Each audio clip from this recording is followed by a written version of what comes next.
Hello, അപ്പോൾ നമ്മുടെ ചാനലിലെ പുതിയൊരു വീഡിയോയിലോട്ട് എല്ലാവർക്കും സ്വാഗതം. ഞാൻ ഇന്നൊരു ടൊമാറ്റോ ചട്നിയാണ് ഉണ്ടാക്കി കാണിച്ചു തരുന്നത്. നമ്മൾ നേരത്തെ ഒരു ടൊമാറ്റോ ചട്നി ഉണ്ടാക്കിയിട്ടുണ്ട്. അതൊന്നും വ്യത്യസ്തമായ രീതിയിലാണ് നമ്മൾ ഇന്ന് ഈ ടൊമാറ്റോ ചട്നി ഉണ്ടാക്കുന്നത്. അപ്പോൾ എല്ലാവരും വീഡിയോ സ്കിപ്പ് ചെയ്യാതെ കാണണേ. അപ്പോൾ നമുക്ക് സമയം കളയാൻ നേരെ വീഡിയോയിലോട്ട് പോകാം. ഇപ്പോൾ ചട്നി ഉണ്ടാക്കാനായിട്ട് ഞാൻ ഒരു സവാള കട്ട് ചെയ്തിട്ടുണ്ട്, 2 ചെറിയ സൈസ് തക്കാളി കട്ട് ചെയ്തിട്ടുണ്ട്, 4 ചെറിയ അല്ലി വെളുത്തുള്ളിയും 2 പച്ചമുളകുമാണ് എടുത്തേക്കുന്നത്.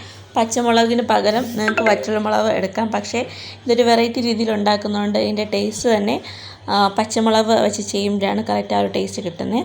അപ്പം ഞാനൊരു ചട്ടി അടുപ്പത്ത് വെച്ച് ചൂടാക്കിയ ശേഷം വെളിച്ചെണ്ണ ഒഴിച്ച് കൊടുത്തിട്ട് അതിലോട്ട് നേരത്തെ എടുത്ത് വെച്ചിരുന്ന വെളുത്തുള്ളി ഒന്ന് ചൂടാക്കി കൊടുത്തിട്ടുണ്ട്.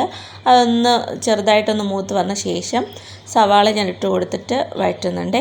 ഈ സവാള ഒന്ന് വാടി വരുമ്പോൾ ഇതിലോട്ട് നമ്മൾ നേരത്തെ എടുത്ത് വെച്ചിരുന്ന 2 പച്ചമുളക് ഞാൻ ഇട്ട് കൊടുക്കുന്നുണ്ട്. ഇത് നന്നായിട്ടൊന്ന് വാടി വരണം. ഈ സവാളയും പച്ചമുളകും നല്ലപോലെ ഒന്ന് വഴണ്ട് വരണം.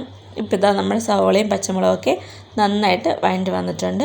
ഇനി ഇതിലോട്ട് പുളിക്കായിട്ട് ഒരു ചെറിയ സൈസ് മാത്രം വാളൻ പുളി ഞാൻ എടുത്തിട്ടുണ്ട്. അല്പം മാത്രം പുളി ഇഷ്ടമുള്ളവർക്ക് എടുക്കാം, ഇല്ലെങ്കിൽ സ്കിപ്പ് ചെയ്യാം. ഇനി അതിലോട്ട് ഞാൻ നേരത്തെ കട്ട് ചെയ്ത് വെച്ചിരുന്ന തക്കാളി ഇട്ട് കൊടുക്കുന്നുണ്ട്. ഇനി ഈ തക്കാളി ഒന്ന് പെട്ടെന്ന് ഉടഞ്ഞു വരാനായിട്ട് ഈ ഒരു സമയത്ത് നമുക്ക് അല്പം ഉപ്പും കൂടെ ചേർത്തൊന്ന് ഇളക്കി കൊടുക്കാം. ഇനി തക്കാളി ഉടഞ്ഞ് വരുന്നവരെ നമുക്കൊന്ന് വേവിക്കാം. ഇപ്പം നമ്മുടെ തക്കാളിയൊക്കെ ഒരു ഉടഞ്ഞ് വരുന്ന പരുവത്തിലായിട്ടുണ്ട്. ഇത് ജസ്റ്റ് ഒന്ന് ഇളക്കി കൊടുത്ത ശേഷം ഈ ഒരു സമയത്ത് നമുക്ക് പൊടികൾ ചേർക്കാം. ഞാൻ 1.5 ടീസ്പൂൺ മുളക് പൊടിയും 1/4 ടീസ്പൂൺ മഞ്ഞൾപ്പൊടിയും പിന്നെ ഒരു നുള്ള് മാത്രം സോഡാപ്പൊടിയും ചേർത്ത് കൊടുക്കുന്നുണ്ട്. ഈ പൊടികളെല്ലാം ചേർത്ത ശേഷം പൊടികളുടെ പച്ചമണം മാറി വരുന്നവരെ നല്ലപോലെ ഒന്ന് ഇളക്കി കൊടുക്കാം.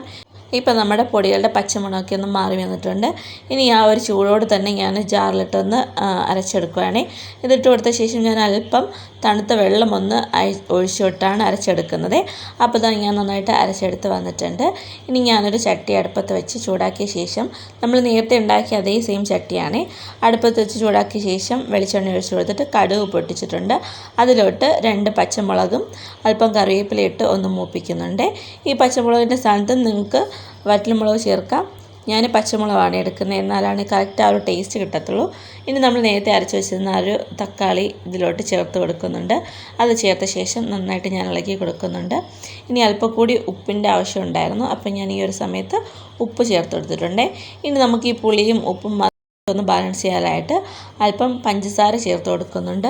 നിങ്ങളുടെ കയ്യിൽ ശർക്കര ഉണ്ടെങ്കിൽ ഒരു ചെറിയ പീസ് ശർക്കര ചേർത്ത് കൊടുത്താലും മതി. അതിന് ശേഷം നല്ലപോലെ ഒന്ന് ഇളക്കി കൊടുക്കാം. ഒരു 5 മിനിറ്റ് ഇത് നമ്മളൊന്ന് അടുപ്പിൽ വെച്ച് നല്ലപോലെ ഇളക്കി കൊടുക്കണേ. അപ്പോൾ നമ്മുടെ ടൊമാറ്റോ ചട്നി ഇവിടെ റെഡി ആയിട്ടുണ്ട്. ഞാനതൊരു സെർവിങ് ബൗളിലോട്ട് മാറ്റുന്നുണ്ട്.